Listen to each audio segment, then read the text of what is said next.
ये 7 बच्चे कोई मामूली बच्चे नहीं हैं। ये फियर फाइटर्स हैं, फियर ईटर्स हैं और इनका निशाना है एक जोकर,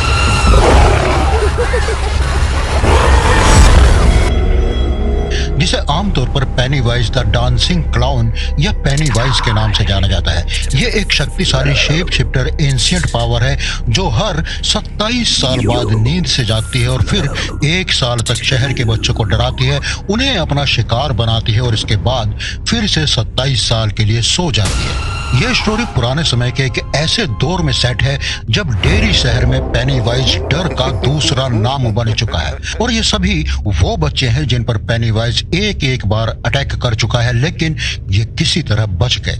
अब इन्होंने मिलकर पेनीवाइज का मुकाबला करने के लिए एक ग्रुप बनाया है और इस ग्रुप का नाम मूवी में लूजर ग्रुप बताया गया है। मूवी के अकॉर्डिंग ये नाम इसलिए है क्योंकि ये अपने स्कूल के सबसे ज्यादा डरपोक या शाई बच्चे हैं, लेकिन फिर भी ग्रुप का नाम शायद ये नहीं होना चाहिए था क्योंकि यही बच्चे मूवी के हीरो भी हैं और आगे चलकर इनके कारनामे देखकर आपको भी लगेगा कि इस ग्रुप का नाम या तो फियर फाइटर्स ग्रुप होना चाहिए था या फिर 7 ब्रेव जैसा कोई नाम होना चाहिए था जिसमें कम से कम विनर्स जैसी फीलिंग तो आए।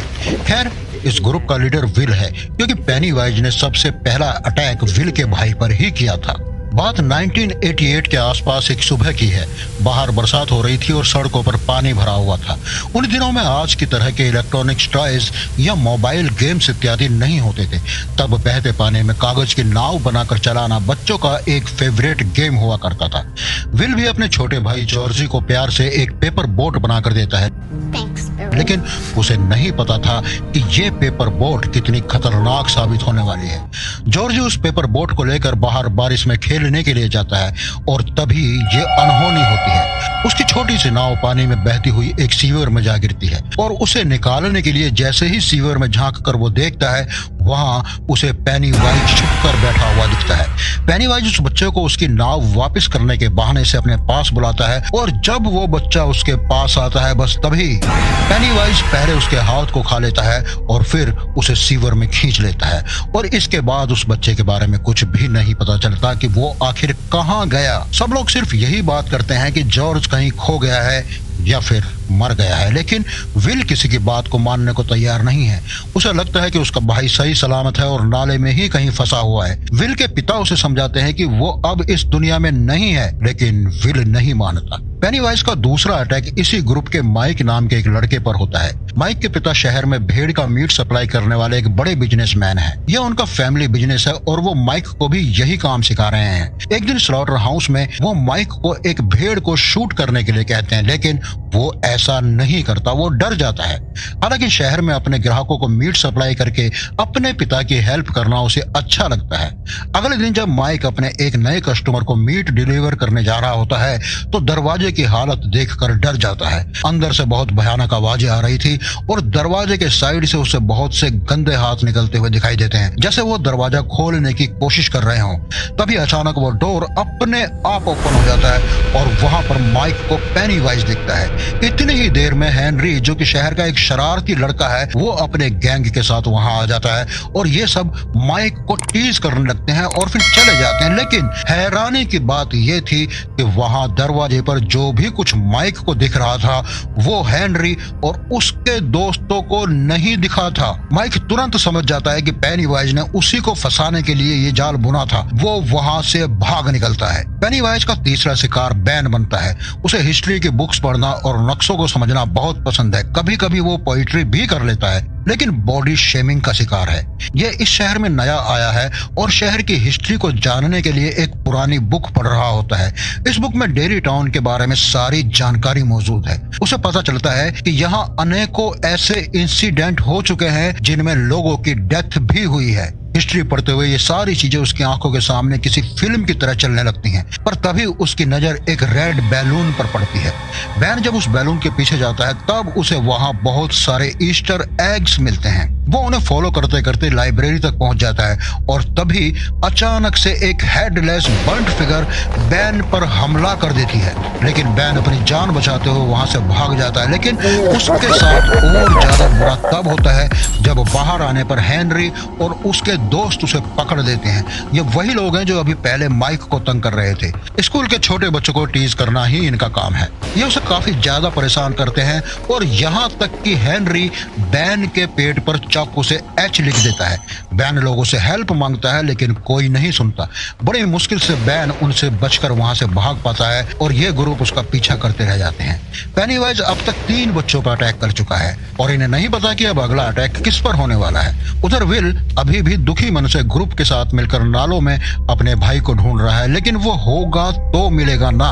अब विल का गुस्सा पेनीवाइज पर बढ़ता जा रहा है और बस यहीं से मूवी में अब हॉरर एलिमेंट्स क्रिएट होते हैं। स्कूल एंड हो रहा है और समर वैकेशन शुरू हो रहा है, लेकिन अब स्कूलों से भी बच्चे गायब हो रहे हैं और पेरेंट्स उन्हें ढूंढने के लिए स्कूलों में आ रहे हैं। स्कूल में ही एक मिसिंग बच्ची की माँ बड़ी बेचैनी से अपनी बेटी को ढूंढ रही है। पूरे शहर में अफरा तफरी मची हुई है। इधर ये सभी लोग भी इस मिस्ट्री को, इस समस्या को सॉल्व करने की पूरी कोशिश कर रहे हैं। बैन उन्हें शहर की हिस्ट्री समझाता है कि पहले भी इस सिटी में लोग गायब हुए हैं, लेकिन अजीब बात यह है कि उनके गायब होने की किसी भी तरह का कोई सबूत नहीं मिला। बस सिटी में एक कुएं के पास मरे हुए लोगों के कुछ कपड़े मिले थे जिन पर खून लगा हुआ था। आगे बयान बताता है कि डेरी टाउन में हर 27 साल बाद ऐसे इंसिडेंट होते हैं और गायब होने वाले लोगों में ज्यादातर बच्चे होते हैं। हर 27 साल के बाद ये सिलसिला शुरू होता है और फिर 1 साल तक चलने के बाद अचानक से बंद हो जाता है। इसी बीच पेनीवाइज के अटैक और ज्यादा बढ़ जाते हैं, जैसे उसे इनकी ये सब जांच पड़ताल पता चल गई हो और अब वो पूरी तरह से इन्हीं ग्रुप मेंबर्स के पीछे पड़ गया हो। और इसी के साथ पेनीवाइज का अगला शिकार लूजर ग्रुप का मेंबर स्टैनली बनता है। स्टैनली बाकी बच्चों से थोड़ा अलग है। वो डरता तो है लेकिन अपने डर को छुपाना जानता है। उसका परिवार बहुत धार्मिक परिवार है। घर में हर वक्त धार्मिक नियम, कायदे, कानून, बुरी आत्माएं, अच्छी आत्माएं, भूत प्रेत, जिन वगैरह की बातें उसे हमेशा यही सिखाया गया है। एक दिन वो अपने डैडी के ऑफिस में उनके कुछ जरूरी डॉक्यूमेंट्स रखने के लिए जाता है। उसी समय वो वहां पर एक बहुत ही पुरानी और डरावनी औरत की पेंटिंग देखता है। इस पेंटिंग से उसे हमेशा ही डर लगता था, लेकिन आज कुछ अलग होता है।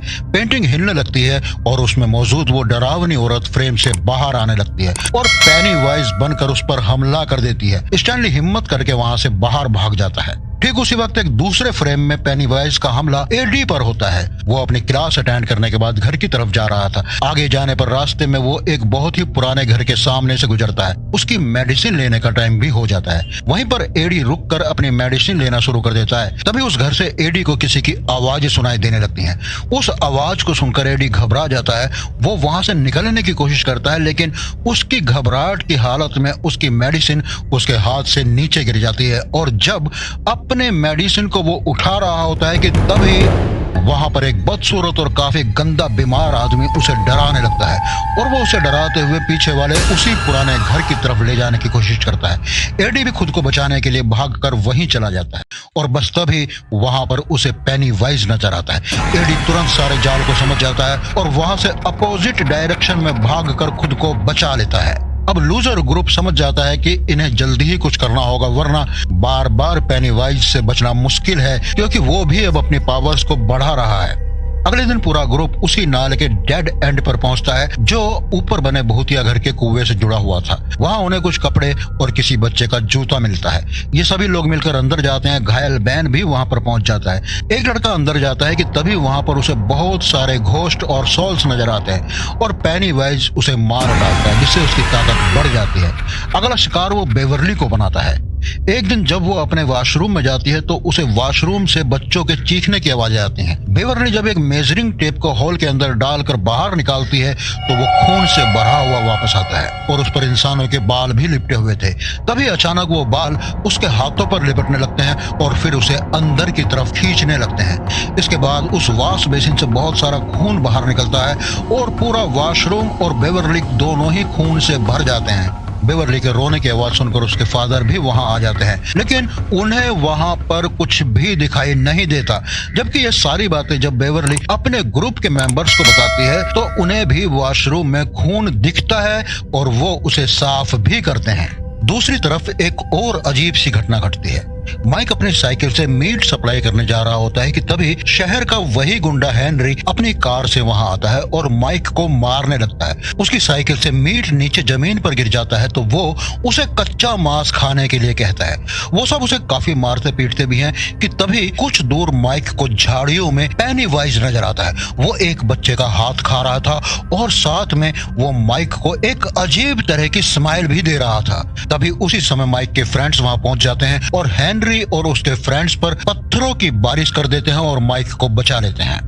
इसके बाद विल वहां से सभी को अपने घर लेकर आता है और प्रोजेक्टर पर उन्हें डेरी टाउन का मैप और कुछ पुरानी इमेजेस दिखाता है, जिसमें एक पुराना सा घर और एक कुआं भी दिखता है। ये सब देखकर उन्हें पता चलता है कि जहां भी ये सब इंसिडेंट हो रहे हैं वो सभी जगह जमीन के नीचे एक नाले से जुड़ी हुई हैं और ये सारे के सारे गटर एक ही जगह पर आकर आपस में मिलते हैं और ये वही कुआं है जो उसी पुराने घर में था। और इस बात को बच्चे अब ठीक से समझ चुके थे कि पेनीवाइज अंडरग्राउंड सीवर से ही ऑपरेट करता है। लेकिन एडी इन सब बातों से डर जाता है और वो ये सब कुछ बंद करने के लिए कहता है। तभी अचानक से प्रोजेक्टर अपने आप दोबारा चालू हो जाता है और पिक्चर्स अपने आप ही चेंज होना शुरू हो जाते हैं। ये देखकर वो सभी बच्चे काफी घबरा जाते हैं कि तभी उन पिक्चर्स में विल के छोटे भाई की फोटो भी आती है और उसी समय पेनीवाइज भी एक पिक्चर के जरिए उनके सामने आता है और अचानक से पेनीवाइज उस फोटो में से बाहर निकल आता है। लेकिन इस बार वो इनका कुछ बिगाड़ता नहीं है, सिर्फ इन्हें डरा कर चला जाता है। अब ये सभी डिसाइड करते हैं कि पुराने खंडर वाले कुएं में जाकर पेनीवाइज का सामना करेंगे, वरना ये सिलसिला ऐसे ही हमेशा के लिए चलता रहेगा।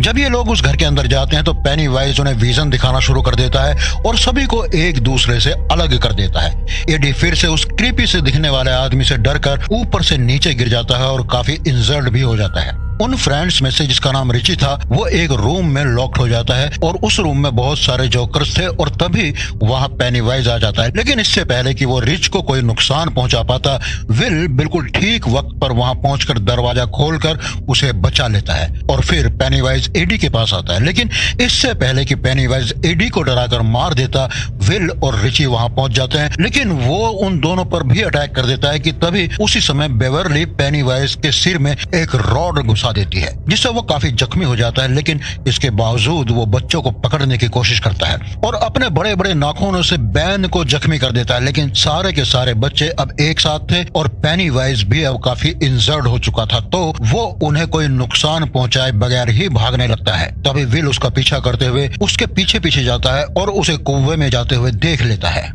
पेनीवाइज के भागने के बाद अभी ये सब बच्चे भी वापस आ जाते हैं। यहाँ विल एक फुल डिटेल्ड प्लान बनाता है। वो सबसे कहता है कि हम दोबारा उस घर में जाएंगे, लेकिन इस बार पूरी तैयारी के साथ जाएंगे और उस पेनीवाइज का मुकाबला करेंगे। लेकिन बेवरली के अलावा कोई भी बच्चा उसकी बात मानने के लिए तैयार नहीं होता। वो कहते हैं कि हम लोग अब दोबारा से वहां नहीं जाएंगे। विल का फ्रेंड रिची उससे कहता है कि तुम्हारा भाई अब मर चुका है, उसकी तलाश बंद करो। तो विल उसकी बात पर गुस्सा हो जाता है और उन दोनों में लड़ाई हो जाती है और ये ग्रुप आपस में बिखर जाता है।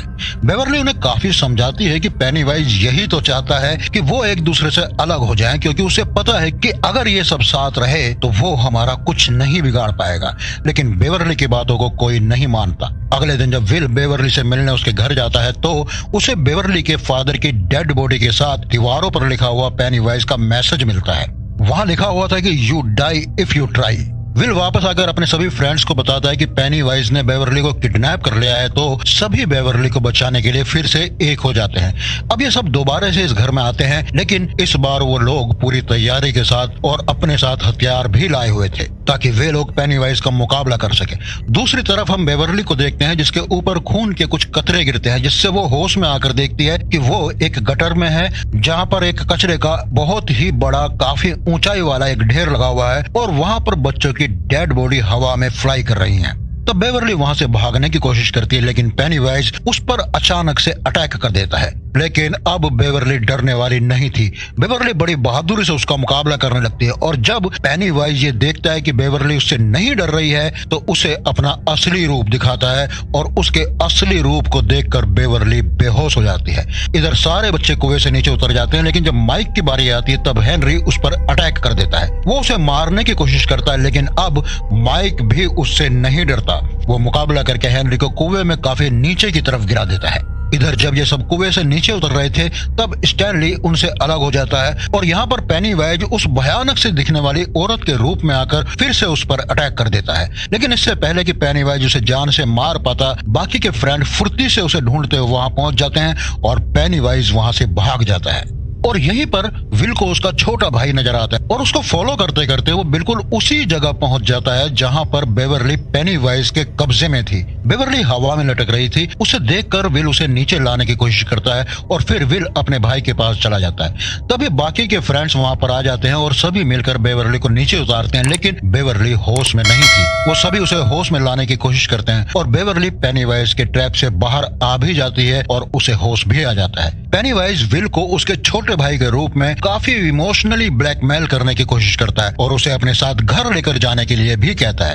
विल उसकी बातें सुनकर रोते हुए कहता है कि मैं जानता हूं कि तुम मेरे भाई नहीं हो, और वो उसे अपने गन से शूट कर देता है। लेकिन इस बार पेनीवाइज काफी गुस्से में आ जाता है और अपने असली रूप में आकर उन सब पर अटैक कर देता है। वो सभी बच्चे एक होकर उसका मुकाबला करते हैं। तभी पेनीवाइज विल को पकड़ लेता है। पेनीवाइज उन्हें बताता है कि तुम लोग मुझसे जितना ज्यादा डरोगे मेरी पावर उतनी ज्यादा बढ़ती जाएगी। वो कहता है कि तुम मुझे विल दे दो, उसके बदले में मैं तुम्हारी जान बख्श दूंगा और तुम यहाँ से चले जाओगे, क्योंकि मैं उसे खाकर 27 सालों तक के लिए फिर से सोने चला जाऊंगा और तुम लोग अपने लाइफ में वापस इंजॉय कर सकोगे।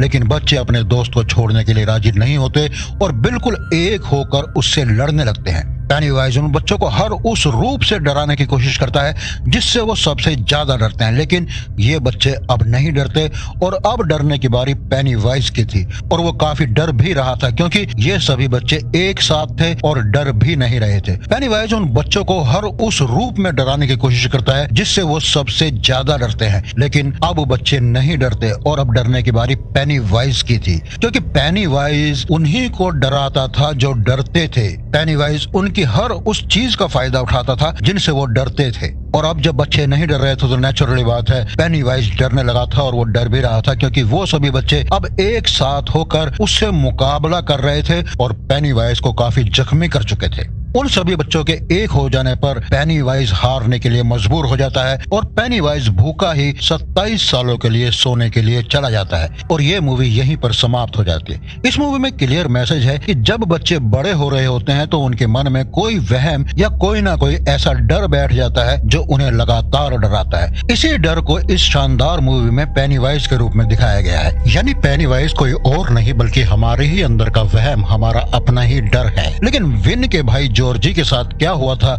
ये लास्ट तक भी एक मिस्ट्री ही बना रह जाता है। अगर आपको पता है तो कमेंट करके बताइए। ऐसे ही और वीडियोस देखने के लिए घोस्ट माइंड मूवी चैनल को सब्सक्राइब करना मत भूलिएगा।